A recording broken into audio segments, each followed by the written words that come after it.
Good day, viewers. Welcome to another edition of 30 Minutes, the interactive program of Trust Television. I'm Manir Dan Ali. Our guest today is the presidential candidate and leader of the new Nigerian People's Party, Engineer Rabiu Musa Kwankwaso, former governor of Kano State and also a former senator, former member, actually deputy speaker in the House of Representatives. Welcome to the program. Thank you very much. I've just been going through your manifesto, which you've recently launched. And I didn't see anything revolutionary. What I saw is reform. You are trying to reform the existing system.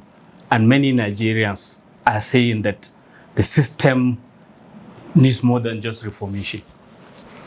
Thank you very much. Let me start by thanking all Nigerians, especially our members of the NNPP who came to Abuja from across the country to be part of the history of unveiling our blueprint, which we have done successfully.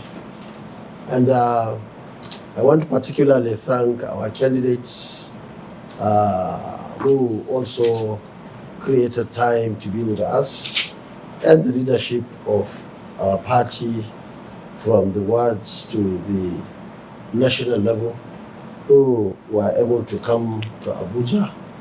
And we thank Almighty God for sparing our lives and of course giving us good health over the years to continue the struggle of making Nigeria a better place for all of us.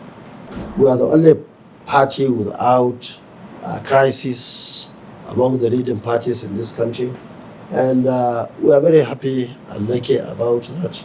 And that shows clearly that by the grace of God, if we take the leadership of this country, NNPP will do justice to each and every Nigerian in this country. But you are just reproducing the old, let me go back ideas to the point you raised. Have been pointed by other parties. On the issue of the blueprint, well, I'm surprised that you said you read it.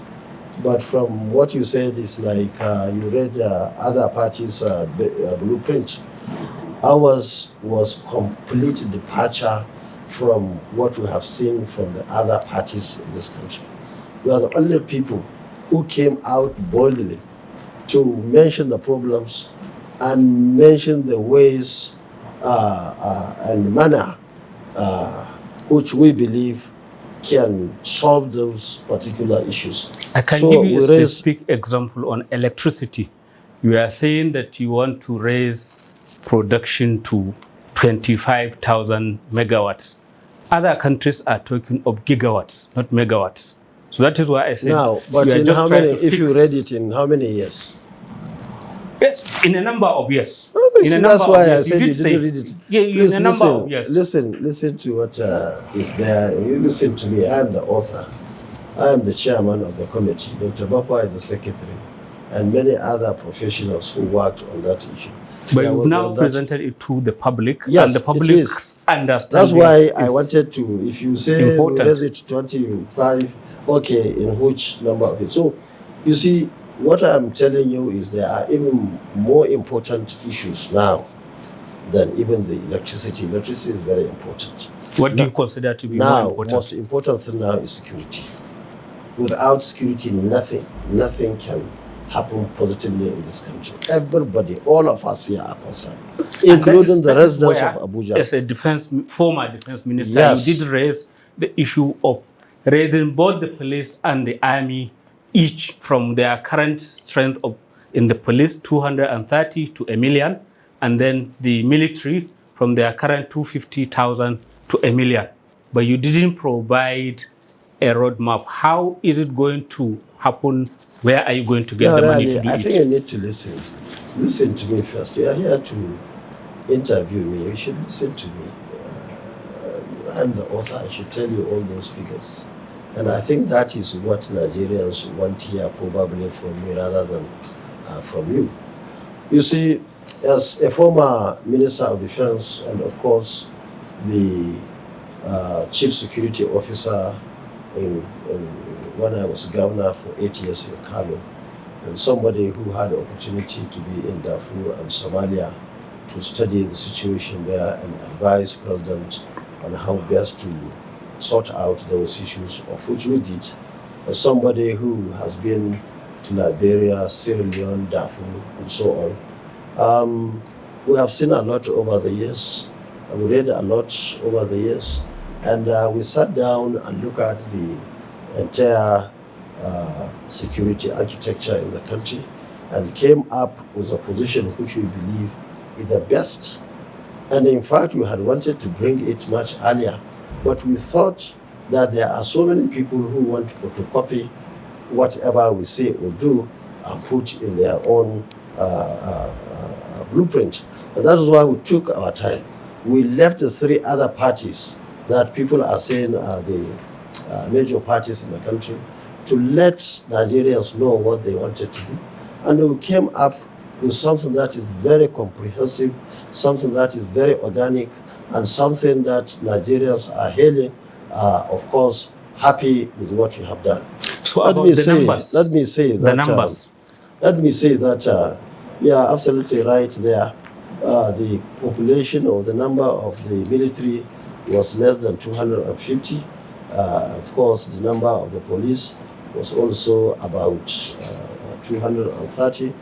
But you see, we looked at the world over and looked at our situation, and we realized that the number is much lower than the expected number under our circumstance. And of course, we keep on hearing, it's not a secret, it's an open secret, that the Nigerian military has been overstretched. The Nigerian military actually needs to increase the number, and going by the best international practice, we thought and we believe that about 1 million police, 1 million military will do the job. But where will the money come from to yes, finance I'm coming this? to that. Yes. It's come from here. So you see, what we believe is that there are so many things that the military can do, especially after the necessary operations to ensure peace and stability in this country. First and foremost, there are peacekeeping troops all over Africa. In fact, when I was Minister of Defense, we have them in many countries, especially Sierra Leone, Liberia, and Darfur in Sudan. Now there are many places that the United Nations, the African Union, and other international organizations can partner with Nigeria to ensure there is peace. Our peace in this country, going by what we believe as leaders, is not just to have peace in Nigeria. If you have peace in Nigeria and in your neighbors, you don't have peace, then you have issues, you have problems. And that was why we were even looking beyond the peace, local peace in this country. There are many things. As we are going into the field, of course, we'll invite anybody who thinks has been wronged by either government or by any other person. Sit down and dialogue. Politics is all about discussion. It's not something that you can resolve on the field. So we talk to the people who think that they have reasons to take arms against their fellow Nigerians. So of course, be we open believe, to dialogue. we're open to dialogue. We discuss. Everybody, IPOB, we talk to them. Militants in the Niger Yes, Delta, they come all for of them. discussion. You are Minister of Defense. Your party, the PDP, was there for all these years when this rot was just growing. Yes, it was there, but don't forget I left the PDP. And maybe these are some of the reasons that I left the party. Believing that we put a progressive party that will perform much better than the PDP itself. Unfortunately, we got the opposite.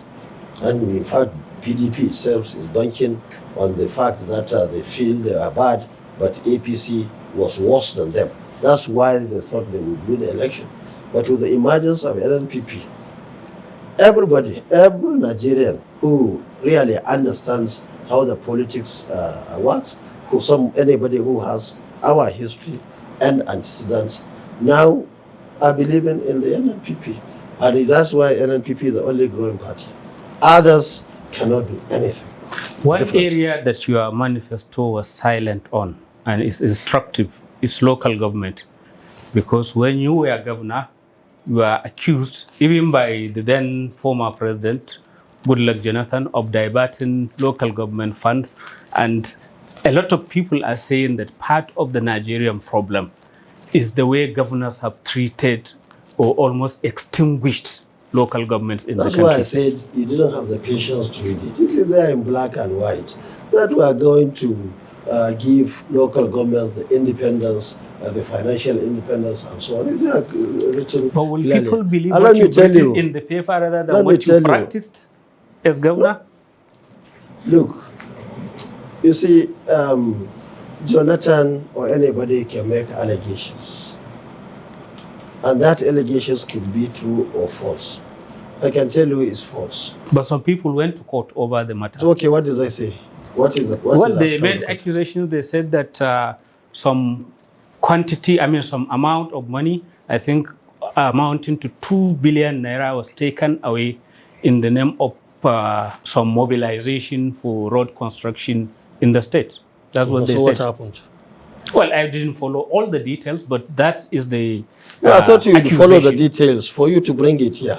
Can I now ask you on your blueprint about your proposal to cut company taxes, because you said there are so many taxes. The existing company tax is 30%. And then in addition, there are other taxes, 1%, 0.5%, another percent. And you are saying that you will cut all of it, the 30 plus all the other small ones, to just 25%. Yes, you see, Why will you do that? Yes. When you need money to finance your expansion in the military, the police, and other areas. There are many ways of getting the money.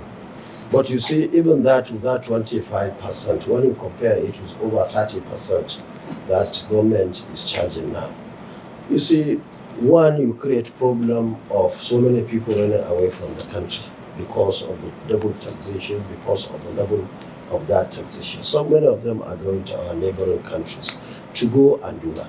And even those who are staying here, they are trying to avoid it because it's too much. If it is not realistic, it's not realistic. So people will not be in a hurry actually to pay. So there are so many people in this country who are in the business of so many other companies.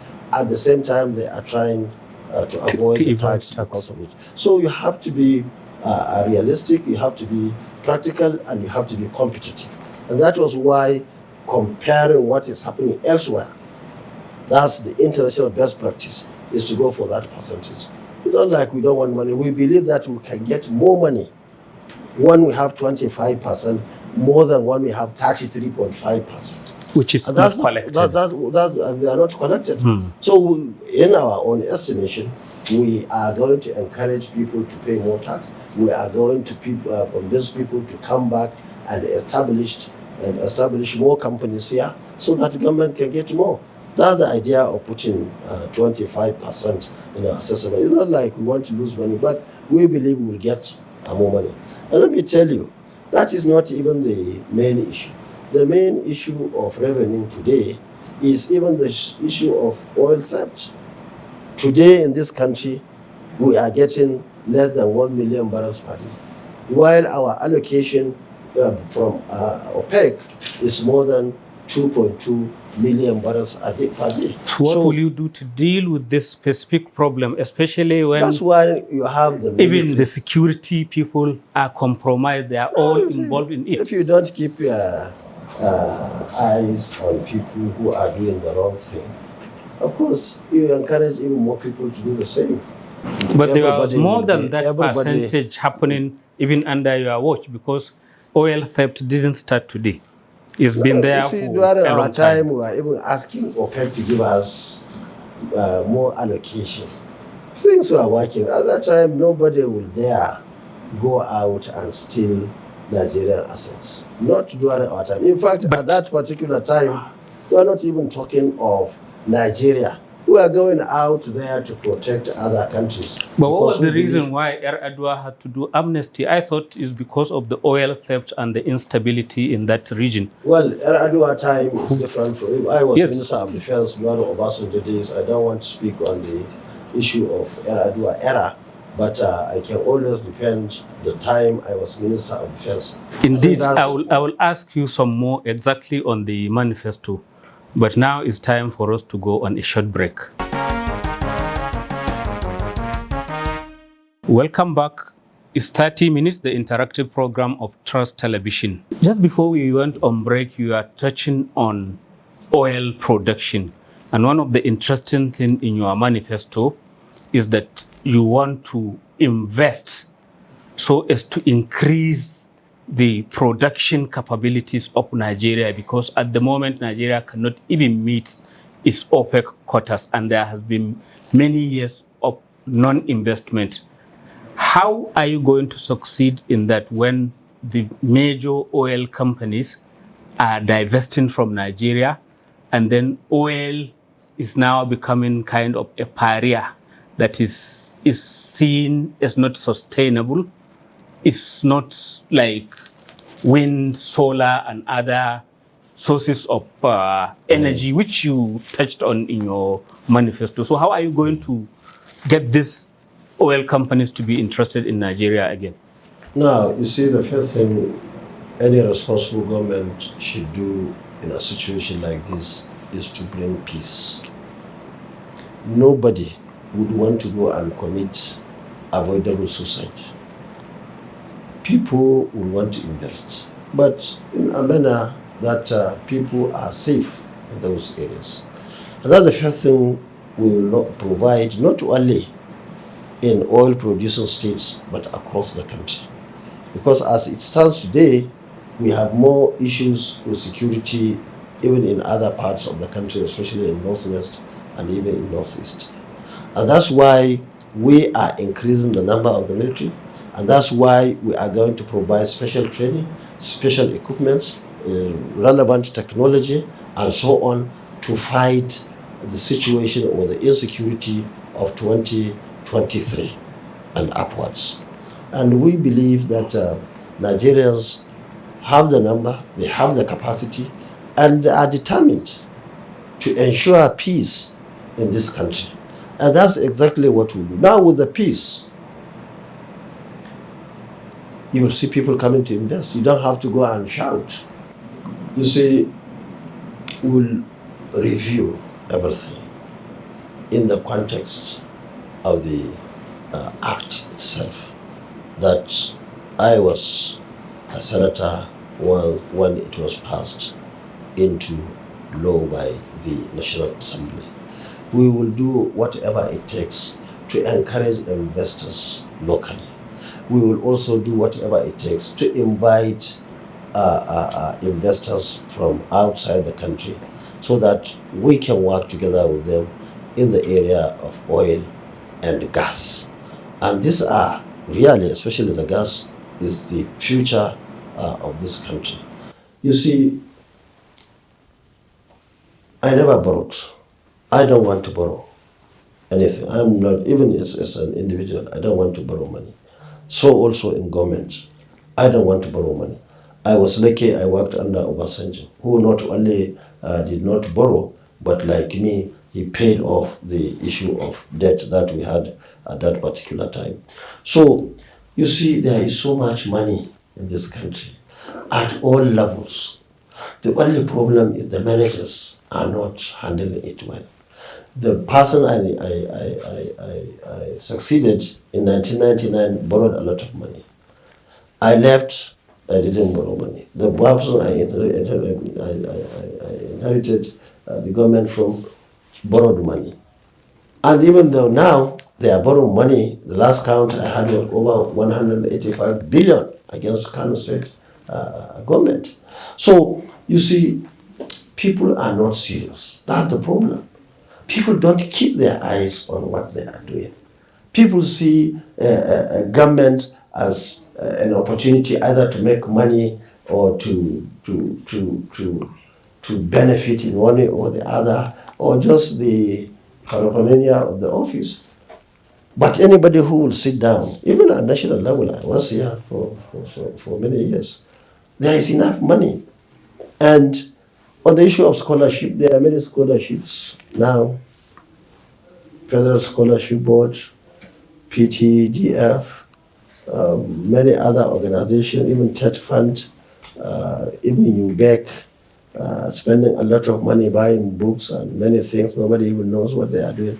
Now, there are many people doing so many things. Even the international organizations and countries are giving Nigeria scholarships and so on, but nobody cares.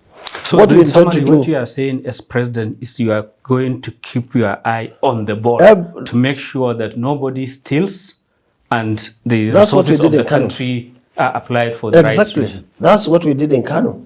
All these things is not like during my tenure, first term, 1999, 2003, or 2011, 2015, I was given special allocation. I wasn't given special allocation.